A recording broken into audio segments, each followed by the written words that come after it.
I'm just gonna assume that everyone has watched the live stream by now. You can go to Genshin Impact YouTube channel and watch those again, or you can watch other people's live stream reactions. But anyways, there are a lot of rewards that I wanted to talk about for 5.0. I never thought it would come to a day where we would get a 5-star character for free. Not only just this time, but every anniversary, including this one. So you can choose 5-star character from the standard banner, and we have Tighnari. And for those people who has been watching a lot of my videos in the past, you know how strong C6 Tighnari is. I'm a Diluc fan, okay? So if I had to choose between Tighnari and Diluc, I would go for Diluc because I personally like that character. And obviously, there's always going to be a stronger character because I spent $7,000 on this. So this means that if you play Genshin Impact for next 6 years, no, sorry, 7 years, you should be able to get a C6 any of those character you choose for. And of course, if they add a new 5-star character in a perma banner, then that means you can also choose that new character, right? Personally, for me, I have everything at C6 except Dia, so I'm gonna be choosing Dia from now on and see if I can get lucky here and there and try to showcase C6 Dia later on. But yeah, so in Genshin 5.0, we're getting 2 new 5-star characters, Mualani and Kinich. And also, we're getting a 4-star character for free, Kachina, the one who can be used to climb on the walls with the drill. I don't know how that works. I think Genshin Impact is so genius for coming up with a puzzle around Kachina instead of coming up with new kind of gimmicks. They just decided to give us 4-star character for free and created a puzzle around her. And also Mualani, when we saw her in live stream, I was able to spot her personality right away. She was dancing, she was cheerful, and she's a warrior. So it's kind of amazing how Genshin Impact was able to portray her personality even without letting us hear her voice acting. Like, I'm very excited for her. Hot take, I think Mualani is as hot as the Pyro Archon, and I will not be skipping Mualani. And Kinich, oh my god, this character is so awesome. I didn't know Genshin Impact was able to pull off a character with 8-bit companion. And I also think, even if they came up with a 8-bit character only, like, just remove this Kinich guy. If this was just the dinosaur by itself, I would still pull for this. Honestly, I don't think I need the Dendro character anymore because I have Nahida, but Kinich gameplay will allow me to do the Spider-Man action. Like, I think that is so much worth it. The 8-bit character, I really like it. The sunglasses, oh my god. And also, you want to keep that in mind that Japanese voice actors are actually Naruto and Sasuke. Like, what more can you ask, right? That is one thing I wanted to talk about. And obviously, anniversary 10 summons, they had been doing that. In addition, we're getting about 1600 primogems more compared to other patches, so that's another thing. And sanctifying elixir is a currency that you use to choose the main stats and substats. That is absolutely crazy. Something that nobody expected Genshin Impact to do because they're so stuck up. Yeah, we all know how furious people were and how vicious people were. They were talking shit about me for spending money in Genshin Impact. Like, that was my whole channel, right? Every time a new character comes out, I wail for a character, and people came after me to say bad things. So because of those kind of things, we weren't really expecting much, to be honest. It cost 4 elixirs. Well, according to the live stream, they used 4 elixirs in order for you to choose the main stats and 2 substats, which means that you can get whatever damage bonus goblet with 2 crit stats. That's absolutely crazy. All right, so let's move on to the next one. One of the things I always thought was lacking in Genshin Impact ever since I hit AR60, it was lacking the feeling of achievement. So ever since I achieved AR60, I didn't have any reasons to explore and look for different world quests in order for me to reach higher ARs or whatever. But here, completing the version 5.0 Natlan Archon quest within the designated duration will get you 500 primogems. I actually had been sitting on a lot of the quests, including the Archon quest, right? And I just kind of stopped watching my friends' live stream because I didn't want to get spoiled. But this will change my mind. I will probably catch up with all the Archon quests and see what is up with everything and then do this on stream. I mean, it's merely a primogems for me. It doesn't really mean much, but it's the effort that they have put in to encourage people to get into the story quest and find out what's in there. So I really appreciate that, and I love those attempts made by Genshin Impact team. It's very good. And then the next one says, by making offerings to Statue of the Seven and the Tablet of Tona in Natlan, as well as by opening Shrines of Depths, you will obtain more Primogem rewards than in previous regions. I think that's what they were talking about. You get 1600 Primogems more compared to other patches. It's because they said it like that, but this is exactly what it is. And after the version 5 update, complete the Tribal Chronicles story quest of the characters within the designated duration to obtain bonus rewards, such as Primogems and the corresponding character level up materials. This is actually very, very dub. I personally haven't ran into this problem, but I know my friend has. Friend of mine who started Genshin Impact because of me pulled for Raiden Shogun because he was hot. He was region locked. He was in Mondstadt, so he really couldn't upgrade Raiden Shogun, so he was very sad.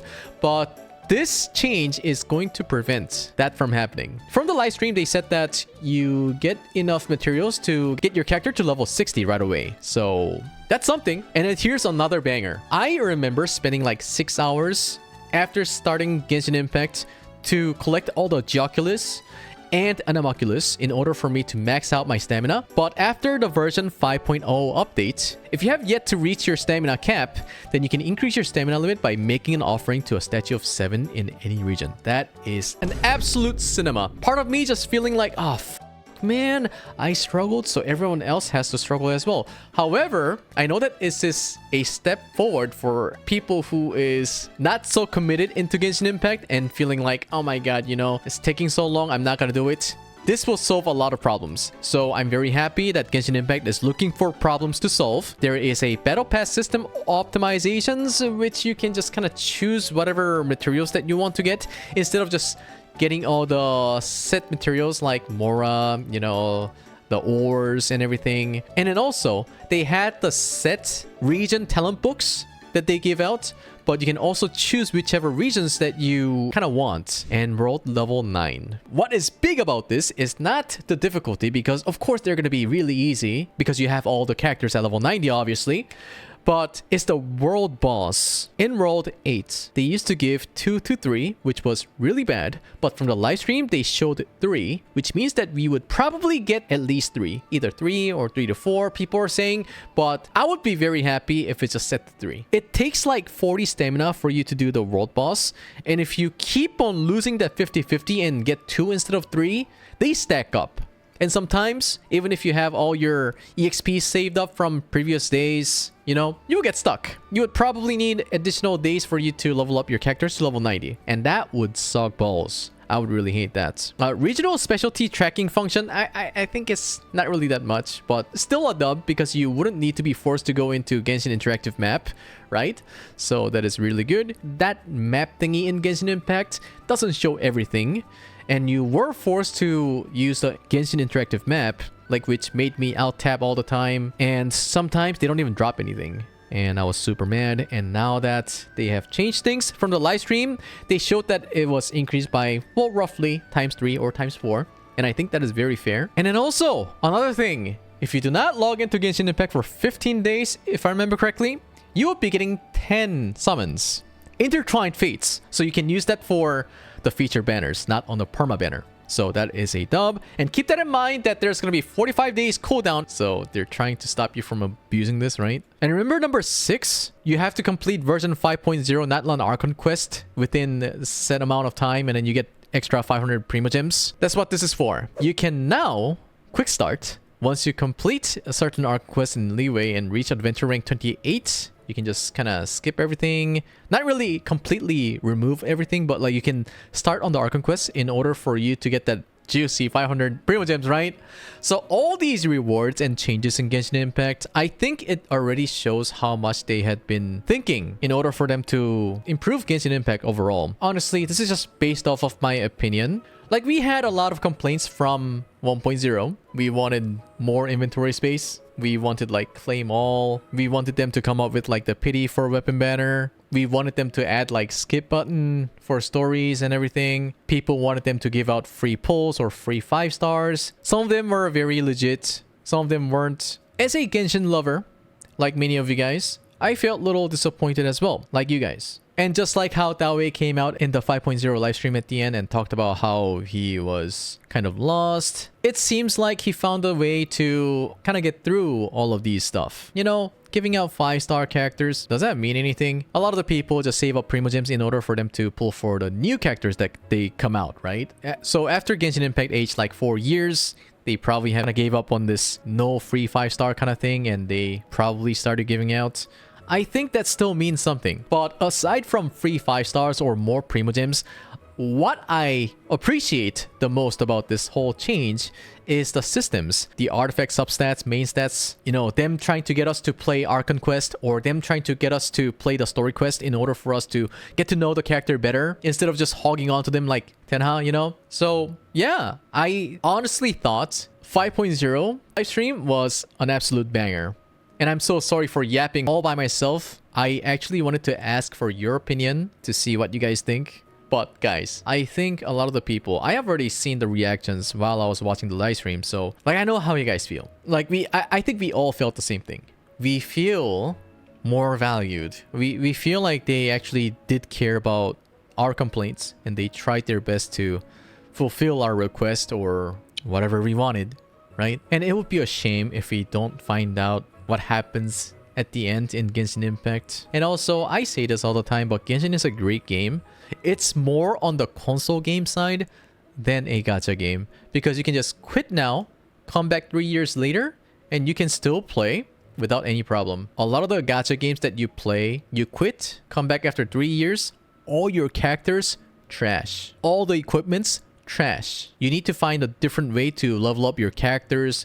You have to spend money to fill up that extra hole of that equipment and stuff. That's how gacha game works these days. I'm not saying Genshin Impact is not gacha. I'm just saying they have a different kind of approach. Anyways, I'm done sucking up Genshin Impact. I know that a lot of you guys will say I'm Genshin shill, but I love this game. This game not only did change my life, but also yours as well. I mean, like, I'm not saying you should not talk about Genshin Impact. Okay, you can shit on them if they do something bad. But for 5.0, I would say it's 11 out of 10. Let me know what you think in the comment section. And I'll see you in the next one. Adios.